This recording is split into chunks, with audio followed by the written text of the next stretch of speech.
Assalamualaikum warahmatullahi wabarakatuh. Kepada anggota Dewan yang terhormat,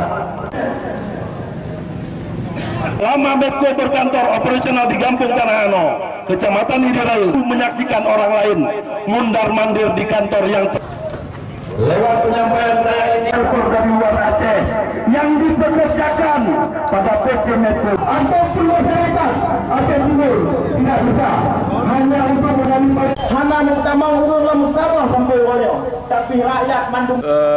Sebenarnya apa yang dilakukan oleh teman-teman tadi ini tut dari rasa kekecewaan masyarakat. Sudah 3 tahun mereka berdomisili sini, berkantor di Desa Tanahano. Jangankan lain, office boy aja datang dari luar. Ini kan teman-teman itu mendatangi kantor DPR untuk menyampaikan aspirasi masyarakat adalah bagaimana mereka bisa memahami, setidaknya mereka itu bisa mengambil beberapa orang lah di desa.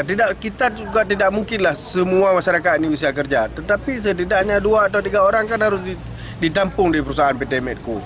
Paling besar adalah persoalan tenaga kerja, yang kedua persoalan ke lingkungan, di mana perusahaan ini berdomisili, mereka juga selama ini tidak ada share lah